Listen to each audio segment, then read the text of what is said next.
ನಮಸ್ಕಾರ ವೀಕ್ಷಕರೇ, ನಾನು ನಿಮ್ಮ ಮಂಜುನಾಥ್ ಅಡ್ವೊಕೇಟ್ ಮಾತಾಡ್ತಾ ಇರೋದು.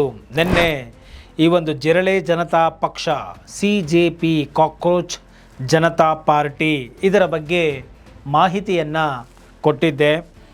ಇವತ್ತು ಅದರ ಮುಂದುವರೆದ ಭಾಗವಾಗಿ ಈ CJP ಪಾರ್ಟಿ ಇದರ ವಿರುದ್ಧವಾಗಿ ಹೇಳ್ತಾ ಇರ್ತಕ್ಕಂಥ ಅಲೆಗಳು ಏನು, ಈ CJP ಪಾರ್ಟಿಯನ್ನು ಛೇಡಿಸದ ನಕಾರಾತ್ಮಕವಾಗಿ ಮಾತನಾಡ್ತಾ ಅದರ ಬಗ್ಗೆ ನೆಗೆಟಿವ್ ಭಾವನೆಗಳನ್ನು ಮೂಡಿಸುವಲ್ಲಿ ಅಥವಾ ಅದನ್ನೇನೋ ಒಂದು ಎಕ್ಸ್ಪೋಸ್ ಮಾಡಿಬಿಡ್ತಾ ಇದ್ದೀವಿ ನಾವು ಅಂತ ಹೇಳಿ ಸಾಕಷ್ಟು ಸೋಷಿಯಲ್ ಮೀಡಿಯಾದಲ್ಲಿ ಅಂಕಿ ಅಂಶಗಳನ್ನು ಸರಿಯಾಗಿ ನೀಡದೆ ತಪ್ಪು ಮಾಹಿತಿಗಳನ್ನು ನೀಡುವುದರ ಮುಖಾಂತರ ಸರಿಯಾದಂತಹ ಸೂಕ್ತವಾದಂತಹ ವಿಶ್ಲೇಷಣೆಯನ್ನು ರಿಸರ್ಚನ್ನು ಮಾಡದೆ ನೀಡ್ತಾ ಇರ್ತಕ್ಕಂಥದ್ದು ಸೋಷಿಯಲ್ ಮೀಡಿಯಾದಲ್ಲಿ ಕಂಡುಬಂದಿದೆ. ಸೊ ಇದರ ಬಗ್ಗೆ ಕೂಡ ನಾನು ಮಾತನಾಡಬೇಕು ಅಂತ ಹೇಳಿ ಇಲ್ಲಿ ಬಂದಿದ್ದೇನೆ. ನಾನು ಮೂಲತಃ ಈಗ ಯಾವ ಪಕ್ಷವನ್ನು ನಾನು ಸಪೋರ್ಟ್ ಮಾಡಲಿಕ್ಕೆ ಬಂದಿದ್ದೀನಿ ಅಂತ ಅಲ್ಲ, ನಾನು ಮೂಲಭೂತವಾಗಿ ಮೊದಲಿನಿಂದನೂ ಕೂಡ ನ್ಯಾಯ ಏನಿದೆ ಅಷ್ಟನ್ನು ಮಾತ್ರ ಮಾತಾಡಿ ನಾನು ಸುಮ್ಮನಾಗ್ತಕ್ಕಂಥ ವ್ಯಕ್ತಿ. ಸೊ ಈ ಒಂದು ಕಾಕ್ರೋಚ್ ಜನತಾ ಪಾರ್ಟಿ ಈ ಒಂದು ಪಕ್ಷ ಈಗ ಇನ್ನೂ ರಿಜಿಸ್ಟ್ರೇಷನ್ನು ಮಾಡಿಕೊಂಡಿಲ್ಲ, ಏನೂ ಇಲ್ಲ, ಆದರೂ ಕೂಡ ಈ ಒಂದು ಸೋಷಿಯಲ್ ಮೀಡಿಯಾದಲ್ಲಿ ಧೂಳೆಬ್ಬಿಸ್ತಾ ಇದೆ. ಇದರದೇ ಹವಾ ಎಲ್ಲ ಕಡೆ ಕಾಣಿಸ್ತಾ ಇದೆ. ಸೋಷಿಯಲ್ ಮೀಡಿಯಾ ಓಪನ್ ಮಾಡಿದ್ರೆ ಸಾಕು ಜಿರಳೆಗಳ ಕಾಟ ಜಾಸ್ತಿ ಆಗೋಗ್ಬಿಟ್ಟಿದೆ ಅನ್ನುವಷ್ಟರ ಮಟ್ಟಿಗೆ ಇವರು ಧೂಳನ್ನು ಎಬ್ಬಿಸ್ತಾ ಇದ್ದಾರೆ, ಬೆಂಕಿಯನ್ನು ಇವರು ಹುಟ್ಟು ಹಾಕಿದ್ದಾರೆ. ಅಂದರೆ ಈ ಒಂದು CJP ಪಕ್ಷಕ್ಕೆ ಹಲವಾರು ಸೆಲೆಬ್ರಿಟಿಗಳು ಅಥವಾ ಗುರುತಿಸಿಕೊಂಡಿರ್ತಕ್ಕಂಥವರು, ಅದರಲ್ಲಿಯೂ ಕೂಡ ಒಂದು ಒಳ್ಳೆಯ ಟಾಪ್ ಯೂಟ್ಯೂಬರ್ ಆದಂತಹ ಒಂದು ಧ್ರುವರಾಟಿಯವರು ಕೂಡ ಸಪೋರ್ಟನ್ನು ಮಾಡಿದ್ದಾರೆ. ಮತ್ತು ಈ ಒಂದು ಚಾನಲಿಗೆ ಹಲವಾರು ಸೆಲೆಬ್ರಿಟಿಗಳು, ಉದಾಹರಣೆಗೆ ನಮ್ಮ ಸ್ಯಾಂಡಲ್ವುಡ್ಡಿಂದ ರಮ್ಯಾ ಕೂಡ ಸಪೋರ್ಟನ್ನು ಮಾಡಿದ್ದಾರೆ ಅಂತ ಹೇಳಿ ಸಾಕಷ್ಟು ಈಗ ಮಿಲಿಯನ್ಸ್ ಫಾಲೋವರ್ಸ್ಗಳು ಬಂದ ಮೇಲೆ ಸೊ ಅದರಲ್ಲಿ ಸಾಕಷ್ಟು ವಿದ್ಯಾವಂತರುಗಳು ಕೂಡ ಇದ್ದೇ ಇರ್ತಾರೆ. ಒಟ್ಟಾರೆ ಈ CJP ಪಕ್ಷ ಇನ್ನು ಪೊಲಿಟಿಕಲ್ ಪಾರ್ಟಿಯಾಗಿ ರಿಜಿಸ್ಟರ್ ಮಾಡ್ಕೊಳ್ಳದೆ ಹೋದ್ರೂ ಕೂಡ ಈಗ ಒಂದು ಜಿರಳೆಯನ್ನು ಒಂದು ಚಿಹ್ನೆಯನ್ನು ಲೋಗೋವನ್ನು ಒಂದು ಟ್ರೇಡ್ ಮಾರ್ಕ್ ಆಗಿ ಪಾರ್ಟಿ ಸಿಂಬಲ್ ಆಗಿ ಮಾಡಿಕೊಳ್ಬೇಕು ಅಂತ ಹೇಳಿ ತೀರ್ಮಾನವನ್ನು ತೆಗೆದುಕೊಂಡು ಕ್ರಮವನ್ನು ತೆಗೆದುಕೊಂಡಿದ್ದಾರೆ. ಹಾಗೂ ಇಲ್ಲಿ ಈ ಒಂದು CJP ಪಕ್ಷ ಕೇವಲ ಒಂದು ಮೀಮ್ ಆಗಿ ಸ್ಟಾರ್ಟ್ ಆಗಿದ್ದು ಈಗ ಅದು ಮೂಮೆಂಟ್ ಆಗಿ ಅದು 5 ದಿನಗಳಲ್ಲಿ ಲಕ್ಷಾಂತರ ಫಾಲೋವರ್ಸ್ಗಳನ್ನು ತೆಗೆದುಕೊಳ್ಳುವ ಮುಖಾಂತರ ಈ ಒಂದು CJP ಪಕ್ಷ ಸ್ಥಾಪಕನಾದಂತಹ ಅಭಿಜಿತ್ ದೀಪಕ್ ಇವರು ಏನು ಹೇಳಿದ್ದಾರೆ ಅಂತ ಹೇಳಿದರೆ, ನನ್ನ ಫ್ಯಾಮಿಲಿಯವ್ರಿಗೆ ಅದು ಗೊತ್ತೇ ಆಗಿಲ್ಲ, ಹೋದರೆ ನಿನ್ನನ್ನು ಅರೆಸ್ಟ್ ಮಾಡಿಬಿಡ್ತಾರೆ, ಹಾಗೆ ಹೀಗೆ ಬೆಂಡಿಯಾಗಿ ಹೋದರೆ ಅಂತ ಹೇಳಿಬಿಟ್ಟು ಸಾಕಷ್ಟು ನನಗೂ ಕೂಡ ಫ್ರೆಂಡ್ಸ್ಗಳ ಕಡೆಯಿಂದ ಬರ್ತಾ ಇದೆ. ಮತ್ತು ಹಾಗೆ ಫ್ರೆಂಡ್ಸ್ಗಳು ಸಪೋರ್ಟು ಕೂಡ ಮಾಡ್ತಾ ಇದ್ದಾರೆ ನನಗೆ. ಸೊ ಇದು ಯಾವುದಕ್ಕೂ ನಾವು ಕೇರ್ ಮಾಡೋದಿಲ್ಲ, ಯಾಕಂದರೆ ಇದು ಲಕ್ಷಾಂತರ ಜನರ ಒಂದು ಸೆಲ್ಫ್ ವಾಲಂಟಿಯರ್ ರೆಸ್ಪಾನ್ಸಿಬಿಲಿಟಿಯನ್ನು ತೆಗೆದುಕೊಂಡು ಅವರು ಮುಂದೆ ಬಂದಿದ್ದಾರೆ. ಮತ್ತು ಅವರ ದುಃಖವನ್ನು ಅವರ ಒಂದು ನೋವನ್ನು ಅವರು ವ್ಯಕ್ತಪಡಿಸೋದ್ರ ಮುಖಾಂತರ ಅವರು ಮುಂದೆ ಬಂದಿದ್ದಾರೆ ಅಂತ ಹೇಳಿ ಅವರು ಹೇಳ್ಕೊಂಡಿದ್ದಾರೆ. ಸೊ ನೋಡಿ, ಜೆನ್ಜಿ ಏನು ಮಾಡ್ತಾರೆ, ಸೋಷಿಯಲ್ ಮೀಡಿಯಾದವ್ರು ಏನು ಮಾಡ್ತಾರೆ ಅಂತ ಹೇಳಿ ಲೇವಡಿ ಮಾಡುವಂತಹ ಮಾತುಗಳನ್ನು ಮಾತಾಡ್ತಾ ಇದ್ದರು. ಅವರಿಗೆಲ್ಲ ಕೇವಲ 5 ದಿನದಲ್ಲಿ ಅವರೆಲ್ಲರೂ ಕೂಡ ಇವರು ಮೊಣಕಾಲದ ಹತ್ರ ಬಂದು ಬೀಳಬೇಕು ಅನ್ನುವ ಲೆಕ್ಕದಲ್ಲಿ ಅವರು ಸಾಧಿಸಿ ತೋರಿಸಿದ್ದಾರೆ. ಒಂದು ಫಾಲೋವರ್ಸ್ಗಳನ್ನು ನೋಡಿಕೊಂಡು ಇವರೇನು ಮಾಡ್ತಾರೆ, ಆನ್ಲೈನಲ್ಲಿ ಚಾಟಿಂಗ್ ಮಾಡ್ತಾರೆ, ಹೋಗ್ತಾರೆ, ಅಷ್ಟೇ. ಇವ್ರ ಕೈನಲ್ಲೆಲ್ಲ ಏನೂ ಮಾಡೋಕ್ಕಾಗಲ್ಲ. ಇಂಥದ್ದೆಲ್ಲ ಸಾಕಷ್ಟು ನೋಡ್ಬಿಟ್ಟಿದ್ದೀನಿ ಅಂತೇಳಿ ಕೆಲವು TV ಪ್ರಖ್ಯಾತ ನಿರೂಪಕರುಗಳು ಕೂಡ ನ್ಯೂಸ್ ಚಾನೆಲ್ಗಳು ಹುರ್ಕೊಂಡು ಅವರು ಕೂಡ ಮಾತಾಡಿದ್ದಾರೆ. ಅಂದರೆ ಅವರುಗಳಿಗೆ TRP ಕಮ್ಮಿ ಆಗೋದಕ್ಕೆ ಕಾರಣ ಸೋಷಿಯಲ್ ಮೀಡಿಯಾದವರು. ಯಾಕಂದರೆ ಈ ಗೋಧಿ ಮೀಡಿಯಾಗಳು ಬರೀ ಬೇರೆ ಒಂದು ಸೈಡ್ ಮಾತಾಡ್ಕೊಂಡು ಕೂತವ್ರೆ, ಜನಗಳಿಗೆ ಆಸಕ್ತಿ ಇಲ್ಲ. ಜನಗಳಿಗೆ ಬೇಕಾಗಿರ್ತಕ್ಕಂಥದ್ದು ಫ್ಯಾಕ್ಟು, ಸತ್ಯ ಏನಿದೆ, ಜನಗಳ ನೋವೇನಿದೆ ಅದನ್ನು ಸ್ಪಂದಿಸ್ತಕ್ಕಂಥ ವ್ಯಕ್ತಿಗಳು ಬೇಕಾಗಿದ್ದಾರೆ. ಸೊ ಆದ್ದರಿಂದ ಕೆಲವು ಮೀಡಿಯಾದವರು ಕೂಡ ಅದರ ವಿರುದ್ಧವಾಗಿ ಮಾತನಾಡಲಿಕ್ಕೆ ಪ್ರಾರಂಭ ಈಗಾಗಲೇ ಮಾಡಿದ್ದಾರೆ. ಸೊ ಈ ಒಂದು ಹುಡುಗ ಭಾರತದಲ್ಲೇ ಇಲ್ಲ, ಇವನು ಯು ಎಸ್ ಅಲ್ಲಿದ್ದಾನೆ, ಇದು ಯು ಎಸ್ ಬೇಸ್ಡ್ ಏನೋ ಅಕೌಂಟ್, ಇದು ಇಲ್ಲಿ ಜಾಸ್ತಿ ಯು ಎಸ್ನವ್ರು ಇದ್ದಾರೆ, ಪಾಕಿಸ್ತಾನದವ್ರು ಇದ್ದಾರೆ, ಬಾಂಗ್ಲಾದೇಶದವ್ರು ಇದ್ದಾರೆ, ಸೊ ಇದೆಲ್ಲ ತುಂಬ ಫೇಕ್ ಇದು ಅಂತ ಹೇಳಿಬಿಟ್ಟು ಕೂಡ ನೆಗೆಟಿವ್ ಆಗಿ ಮಾತಾಡಲಿಕ್ಕೆ ಶುರು ಮಾಡಿದ್ದಾರೆ. ನೋಡಿ, ಒಬ್ಬ ವ್ಯಕ್ತಿಯ ಒಂದು ಮೊಬೈಲ್ ಆಗಿರಬಹುದು ಏನೋ ಕದ್ದು ಆಲಿಕೆ ಮಾಡಿತು ಅಂತ ಹೇಳಿದರೆ ಅದಕ್ಕೆ ಸೀರಿಯಸ್ ಆದಂತಹ ಶಿಕ್ಷೆಗಳಿದೆ. ಈ ಒಂದು ಕದ್ದಾಲಿಕೆಯ ಪ್ರಕರಣ ಮಿನಿಸ್ಟ್ರುಗಳನ್ನೇ ಒಳಗಡೆ ಹಾಕಿಸ್ಬಿಟ್ಟಿದೆ ಜೈಲಿಗೆ. ಅಂಥದ್ರಲ್ಲಿ ಒಬ್ಬ ವ್ಯಕ್ತಿಯ ಒಂದು ಮೊಬೈಲ್ ಆಗಿರ್ಬೋದು, ಒಂದು ಅಕೌಂಟ್ ಆಗಿರ್ಬೋದು, ಒಂದು ಖಾತೆ ಆಗಿರಬಹುದು, ಇದೆಲ್ಲವೂ ಕೂಡ ಆತನ ಪರ್ಸನಲ್ ಆಗಿರುತ್ತೆ.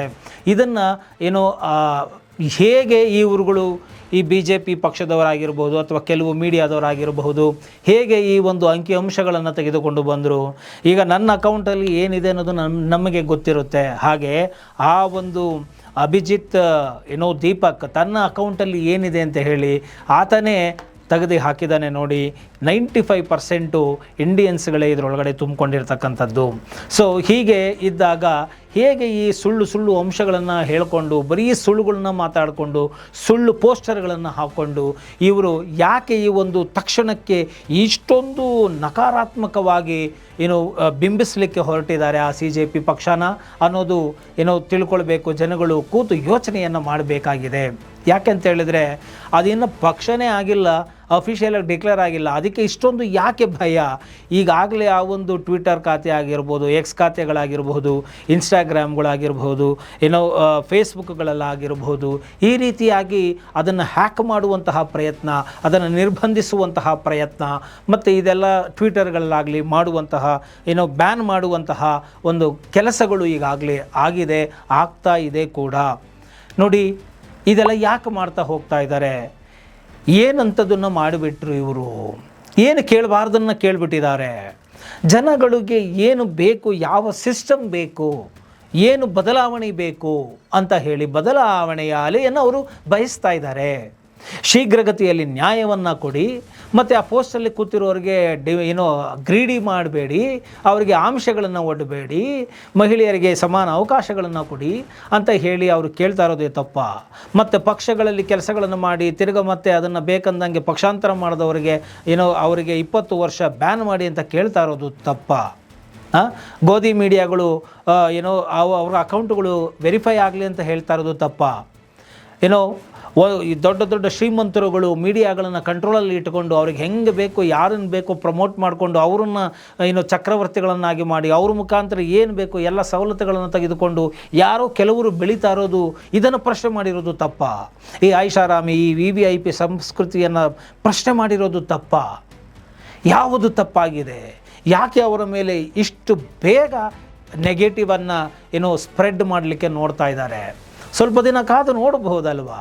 ಅವರು ದೇಶದ್ರೋಹದ ಕೆಲಸಗಳನ್ನು ಏನಾದರೂ ಮಾಡ್ತಾ ಇದ್ದಾರೆ ಖಂಡಿತ ಕೇಳಿ. ಅವರೇನಾದ್ರು ದೇಶದ್ರೋಹದ ಕೆಲಸವನ್ನು ಮಾಡಿದ್ದೇ ಆದಲ್ಲಿ ಅದನ್ನು ಖಂಡಿಸುವಲ್ಲಿ ನಾನೇ ಮೊದಲನೇದನಾಗಿ ನಿಲ್ತೇನೆ. ಯಾಕಂದರೆ ಮೇರಾ ಭಾರತ್ ಮಹಾನ್. ಸೊ ನನ್ನ ದೇಶ ನನಗೆ ಅತ್ಯುತ್ತಮ ಯಾವಾಗಲೂ ಕೂಡ ಮತ್ತು ಪರಮ ಪವಿತ್ರ. ಸೊ ದೇಶದ ವಿರುದ್ಧ ಅವರು ಏನನ್ನೂ ಮಾತನಾಡ್ತಾ ಇಲ್ಲ. ಆತನೇನು ಬೇಸನ್ನು ಇಟ್ಕೊಂಡು ಚರ್ಚೆ ಮಾಡೋದು, AAP ಪಾರ್ಟಿನಲ್ಲಿದ್ದ, ಸೋಷಿಯಲ್ ಮೀಡಿಯಾದಲ್ಲಿದ್ದ, ಇರಲಿ ಬಿಡಿ, AAP ಪಾರ್ಟಿದವನಾಗಿರಲಿ, ಕೆಲಸ ಮಾಡಿರಲಿ, ಏನಿವಾಗ ನ್ಯಾಯ ಕೇಳೋದು ತಪ್ಪ? ಒಂದು ಕೆಲಸ ಮಾಡುವಾಗ ಒಂದು ಪಕ್ಷದಲ್ಲಿ ಇರ್ತಾರೆ, ಸಿದ್ಧಾಂತಗಳನ್ನು ಇರ್ತದೆ, ಮತ್ತು ಅವರು ಭಾರತೀಯನಾಗಿದ್ದಾರೆ, ಅವ್ರು ಏನು ಬೇಕು ಪ್ರಶ್ನೆಗಳನ್ನು ಮಾಡ್ತಾ ಇದ್ದಾರೆ, ಅದರಲ್ಲಿ ಏನಿದೆ ತಪ್ಪು? ಈ ಪಕ್ಷದವರು ಹಿಂಗೆ ಇದನ್ನು ಎತ್ಕೊಡ್ತಾ ಇದ್ದಾರೆ, ಹಿಂಗೆ ಮಾಡ್ತಾ ಇದ್ದಾರೆ ಅಂತ ಪಾಲಿಟಿಕ್ಸ್, ರಾಜಕೀಯಗಳನ್ನು ಮಾಡಿಕೊಂಡು ಅದು ತಪ್ಪು, ಅವರೇನೋ ದೇಶದ್ರೋಹಿಗಳು ಎಂಬಂತೆ ಬಿಂಬಿಸುವ ರೀತಿಯಲ್ಲಿ ನೆಗೆಟಿವ್ ಆಗಿ ಇಷ್ಟರ ಮಟ್ಟಿಗೆ ಟಕ್ ಅಂತ ಮೀಡಿಯಾಗಳು ಅಲರ್ಟ್ ಆಗಿ ಮಾತನಾಡೋದಕ್ಕೆ ಹೊರಟಿದ್ದಾರೆ, ಚರ್ಚೆಗಳನ್ನು ಮಾಡಲಿಕ್ಕೆ. ಹೇಗೆ ಇದು ಸಾಧ್ಯ? ಆತನ ಅಕೌಂಟಿನ ಡೀಟೇಲ್ಸನ್ನು ಆತ ತಾನೇ ಕೊಡಬೇಕು. ಎಕ್ಸ್ ಖಾತೆಗಳನ್ನೆಲ್ಲ ಇವರು ಹೇಗೆ ಕ್ಲೋಸನ್ನು ಮಾಡ್ತಾರೆ? ಹೇಗೆ ಈ ಒಂದು ಮಾತನಾಡುವ ಸ್ವಾತಂತ್ರ್ಯವನ್ನು, ವಾಕ್ ಸ್ವಾತಂತ್ರ್ಯವನ್ನು ಇವರು ಹತ್ತಿಕ್ಕುವಂತಹ ಪ್ರಯತ್ನವನ್ನು ಮಾಡ್ತಾ ಇದ್ದಾರೆ? ಹೇಗೆ ಮಾಡ್ತಾರೆ ಇವರು? ಮತ್ತು ಫ್ರೀಡಮ್ ಆಫ್ ಸ್ಪೀಚು ಇಂಡಿಯನ್ಸ್ಗಳಿಗೆ ಇಲ್ಲವಾ? ನ್ಯಾಯ ಕೇಳಿದ್ದೇ ತಪ್ಪ? ಕೇಳಬಾರ್ದನ್ನು ಏನು ಕೇಳಿದ್ದಾರೆ? ಮೊದಲು ಅದನ್ನು ಸ್ಪಷ್ಟಪಡಿಸಲಿ. ಅವರ ವಿರುದ್ಧ ಮಾತನಾಡುವಂತಹವರು, ಈ ಒಂದು CJP ಪಾರ್ಟಿಯ ವಿರುದ್ಧವಾಗಿ ಈ ಕ್ಷಣಕ್ಕೆ ಮಾತನಾಡುವಂತಹವರು, ಅವರು ಏನು ಕೇಳಿರೋದು ತಪ್ಪು ಅನ್ನೋದನ್ನು ಸ್ಪಷ್ಟಪಡಿಸಲಿ. ನೀಟ್ ಪೇಪರು ಲೀಕ್ ಆಯಿತು, ಮಕ್ಕಳು ಹಾಕೋ ಡೈಪರ್ಗಳು ಕೂಡ ಲೀಕ್ ಆಗೋದಿಲ್ಲ.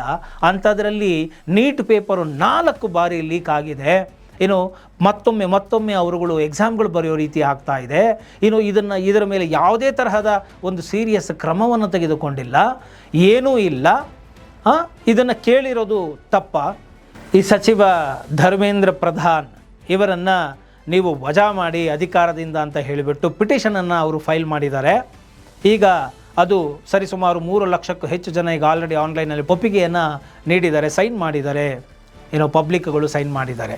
ಸೊ ಈ ಒಂದು ಸಣ್ಣ ಒಂದು ತಪ್ಪುಗಳು ಆಗೋದರೆ ಅವರುಗಳನ್ನು ನಾವು ಕ್ರಮಗಳನ್ನ ತಗೊಳ್ತೀವಿ. ಆದರೆ ಇಷ್ಟು ದೊಡ್ಡದು 22 ಲಕ್ಷ ವಿದ್ಯಾರ್ಥಿಗಳ ಜೀವನ ಭವಿಷ್ಯ ನಿಂತಿರುತ್ತೆ. ಅದಕ್ಕಾಗಿ ಅವರು ಸಾಕಷ್ಟು ಶ್ರಮ ಪಟ್ಟಿರ್ತಾರೆ. ಸೊ ಅದನ್ನು ಮತ್ತೆ ಬರೀರಿ ಅಂದರೆ ಹೇಗೆ? ಯುವಕರ ಜೀವನದಲ್ಲಿ ಆಟ ಆಡ್ತಾ ಇರೋದನ್ನು ಪ್ರಶ್ನೆ ಮಾಡೋದೇ ತಪ್ಪ. ಅವರನ್ನು ನಂಬಿಕೊಂಡು 4 ಕುಟುಂಬಗಳು ಇರುತ್ತವೆ, ಅಲ್ಲೇ ಬಂದುಬಿಡ್ತಲ್ಲ 1 ಕೋಟಿ ಜನ. ಈ ರೀತಿ ಫ್ರಸ್ಟ್ರೇಟ್ ಆಗ್ತಾ ಇದ್ದಾರೆ. ಏನು ಕ್ರಮ ತಗೊಂಡ್ರು? ಯಾವ ರೀತಿಯಾಗಿ ಇವರು ನ್ಯಾಯಗಳನ್ನು ಒದಗಿಸಿಕೊಡ್ತಾ ಇದ್ದಾರೆ? ಓದ್ದವ್ರಿಗೆ ಕೆಲಸ ಕೊಡೋದಿರಲಿ, ನಾನು ಓದ್ಕೊಂಡಿರೋದನ್ನು ಸರಿಯಾಗಿ ಎಕ್ಸಾಮ್ ಬರೆಯೋಕ್ಕೂ ಬಿಡ್ತಾಯಿಲ್ವಲ್ಲಪ್ಪ. ಅದನ್ನು ಲೀಕ್ಗಳು ಮಾಡಿಕೊಂಡು ಪ್ರಾಬ್ಲಮ್ಗಳನ್ನ ಮಾಡಿಕೊಂಡು ಜನಗಳಿಗೆ ಪಾಪ ಮತ್ತೆ ಓದು ಮತ್ತೆ ಮಾಡು ಅಂತಂದರೆ ಎಷ್ಟು ಸಲ ಅಂತ ಜನಗಳು ಫ್ರಸ್ಟ್ರೇಟನ್ನು ತಡ್ಕೊಳ್ತಾರೆ. ಈ ಫ್ರಸ್ಟ್ರೇಟನ್ನು ಅರ್ಥ ಮಾಡ್ಕೊಳ್ಬೇಕು. ಜನಗಳು ಸಿಸ್ಟಮ್ಮಿನ ವಿರುದ್ಧ ಯಾಕೆ ಹೋಗ್ತಾ ಇದ್ದಾರೆ, ಯಾಕೆ ಇಷ್ಟು ಬೇಗ ಇದು ಫಾಲೋವರ್ಸ್ಗಳಾದರು ಅಂತ ಹೇಳಿದ್ರೆ, ಸಿಸ್ಟಮನ್ನು ಸಿಸ್ಟಮ್ಮಿಂದ ನೋವನ್ನು ಅನುಭವಿಸ್ತಾ ಇರೋರು, ಸಿಸ್ಟಮ್ಮಿಂದ ಬೇಸತ್ತಿರೋರ ಸಂಖ್ಯೆ ಅಗಾಧವಾಗಿದೆ. ಈ ಸಿಸ್ಟಮನ್ನು ಕ್ಲೀನ್ ಮಾಡಬೇಕು.